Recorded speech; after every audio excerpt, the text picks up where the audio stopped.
Good afternoon, everyone. I hope you're all well. Thank you for being here today, and thank you for the invite. I'm really sorry that I can't be there in person. I would much rather be there in person, speaking to you face to face than doing this very unnatural thing, which is speaking to myself into a camera, which I hope I'll do okay, but if you just bear with me over the next 5 or 6 minutes, that would be much appreciated. My name is Tommy Kane. I have been asked to participate today because of the research that I did during my PhD, which looked into the regulation, the governance and the operations of water and wastewater services in Scotland. This global crisis, which I'll just touch on very briefly, is a crisis that's perpetuated, frankly, because of, amongst other things, the mismanagement of water, its unequal distribution, and a lack of investment and political commitment to provide millions, if not billions, of people across the world with this most basic of needs. In modern times, indeed, our citizens in developed countries have a tendency to think only about water when they go to turn on the tap or fill the kettle or wash the dishes, flush the toilet, water the plants, take a shower, etc.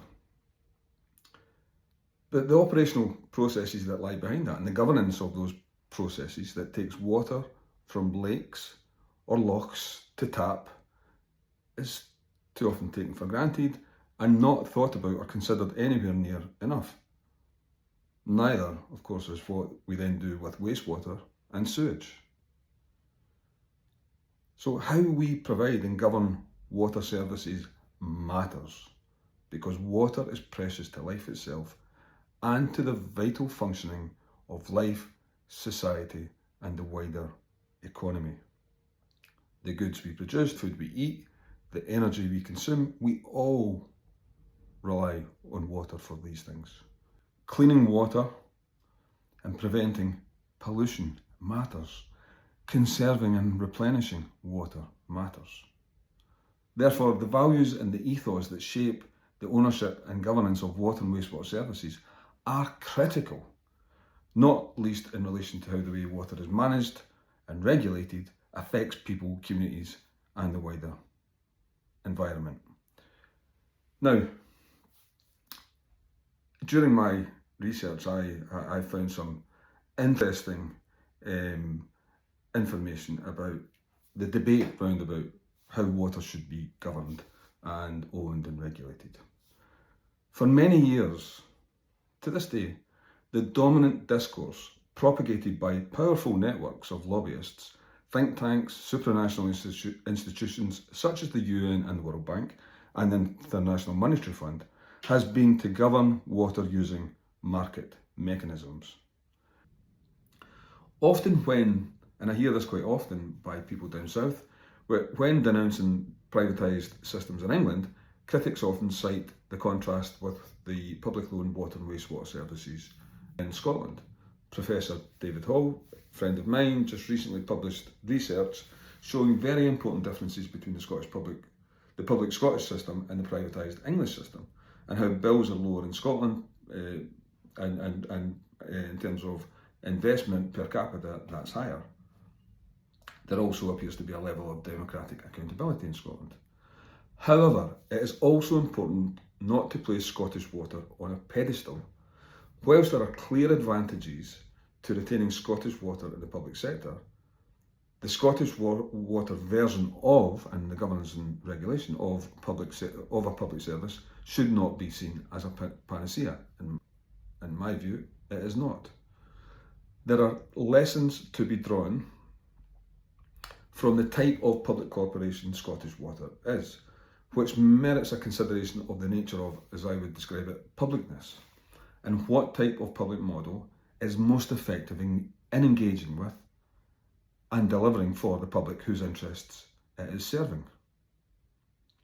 This is, I think, especially important given arguably the erosion of that distinction between public and private institutions.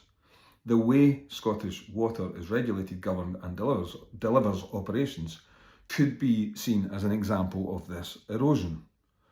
The question of publicness is particularly relevant when considering the governance, regulation and operational delivery in Scotland, including the decoupling of operations from democratic accountability, the increasing role and power of unelected regulators to set budgets and charges, the application of private sector practices, as well as the increase of private sector contractors in the delivery of water and wastewater services.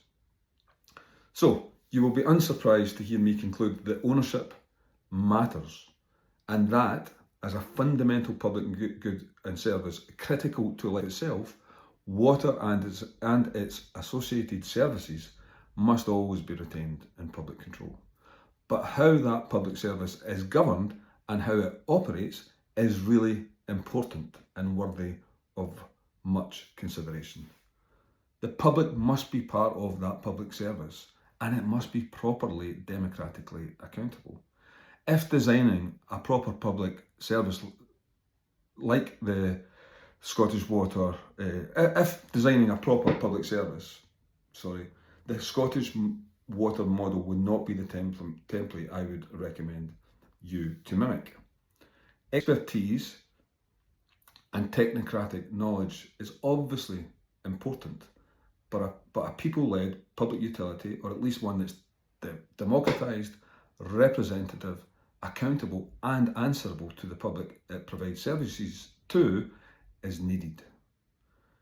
Investment decisions must always be based on local need and pressing concerns and the pressing concerns of local people, and with public involvement.